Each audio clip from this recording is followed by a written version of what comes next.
I hope you have unlimited text messaging by Miss Carr. Chapter 57, Interlude 14, the follow-up. Rogers. Is Anthony okay? Me. I really wish you would email me for other reasons besides checking up on your boyfriend, especially after you broke my husband's jaw. Rogers. Outside of Anthony, I was instructed to only communicate in an emergency. Me. And apparently confirming that Anthony is okay after you talk to him is considered an emergency to you? Me. Also, an apology text message would have been nice. Rogers. Well, there was that time that Tony covered up the fact that he was dying? So yes, confirmation is important. Rogers. I realize that I reacted badly, but your husband did shoot me with knockout darts. I'm sorry, I shot your husband. Me. I will give you that one, and I understand the situation. He is okay, though, so please don't hit my husband again. Rogers. How okay is he really? Me. He is resting comfortably in an undisclosed location as he works with Dr. Fitz's training program simulation, virtually, of course, although I am at another undisclosed location with the kids undergoing agent training. Me. Now that I'm going through agent training, I'm looking forward to a version that will not result in me being covered in bruises and in too much pain to play with Lily and Nikki. Rogers. That's good. Rogers. Not that you're sore after training, but that Anthony is up and about and working. Why are you going through agent training? Me. Because I am the active caseworker for 4 prepubescent individuals with powers. Somehow I ended up with a 15-year-old and a 5-year-old who can climb walls. Plus, baby Queen's mom wants to keep it from her ex-shield husband, and the Queen's senior has yet to grasp the concept of letting the grown-ups deal with the degenerate psychopaths with powers. I need to be able to hold my own in this situation. Me. Queen's senior is also being extra reckless because of the Tony situation. The media made it worse than what it was, and he's reacting accordingly. I tried to tell him that Tony is okay, but he doesn't want to believe me. Rogers. More YouTube video featuring Queen's senior showing off his powers? Me.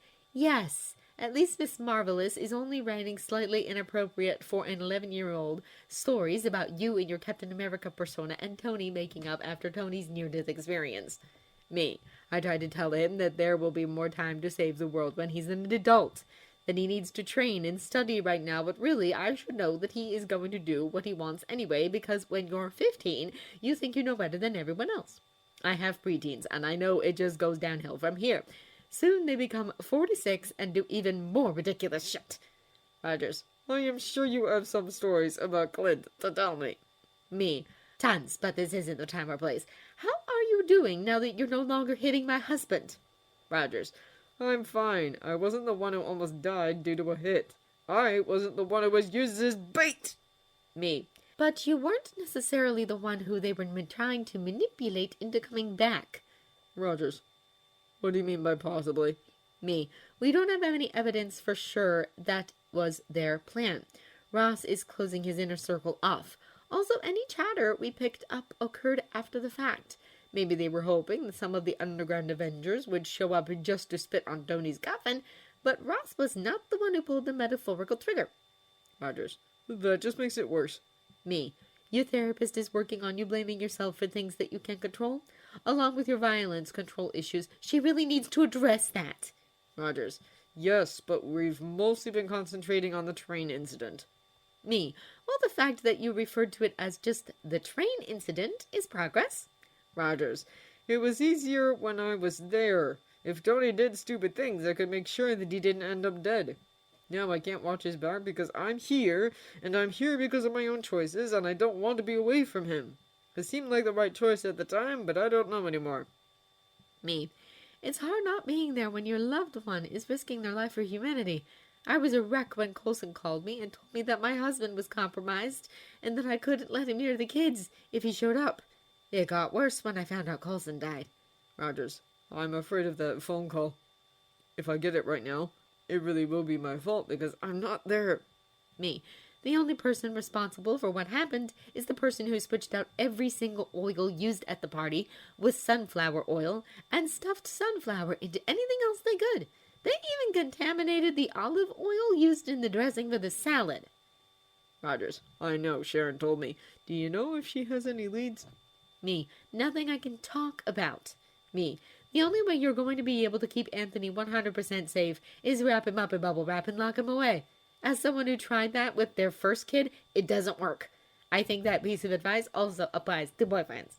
Rogers. I don't think Tony would do good with forced captivity. Last time it happened, he built a metal suit out of a box of scraps. Me. His handler has asked me twice to come get him, and it's been less than 24 hours. The sooner Sharon finds out who's trying to kill him, the better for all of us. Rogers. I guess that means he really is okay. Me. But you're not going to believe me until you see him for yourself. But you cannot show up uninvited. They're working on options to get you back. Let them do their job, so it's permanent. Rogers. If I just signed the accords, I could come back and hold Tony's hand through this instead of being thousands of miles away feeling helpless. Me. No, you couldn't. It's not that simple anymore. Rogers. Was it ever simple? Me. Probably not. But now the secretary is pissed off that you broke everybody out of the raft. Granted, it was during a state of emergency, and the Avengers were the backup plan in case the Hydra demigod managed to transform most of Europe into mind-controlled zombies. However, Ross doesn't know the general was the one that arranged for the raft break-in, so you get the blame. Rogers. So if I step foot on American soil right now, I'll be arrested even if I agreed to go with the accords. Me. Yes, although it will probably be the military who picks you up. Rogers. Wonderful. Me. Mostly I think that's because they want to study you to replicate the serum. Tony picked up some chatter about a project codenamed Patriot.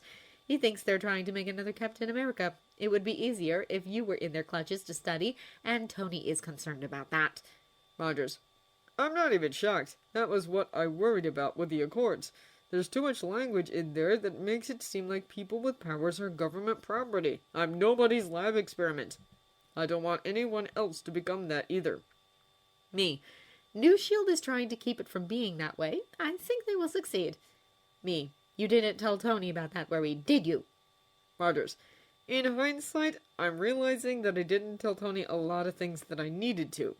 Maybe Siberia would not have happened if I told him all of the reasons why I was uncomfortable with the Accords.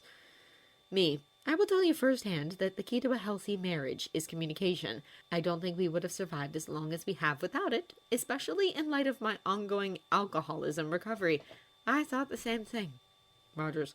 I realize that now. It's just difficult when our communication is limited. Me. It will get better, and Tony hopes to meet up with you in Johannesburg soon. Rogers. I'm looking forward to that. Me. I'm sure you are. Only 4 weeks to go. Rogers. I'll be counting the days. Me.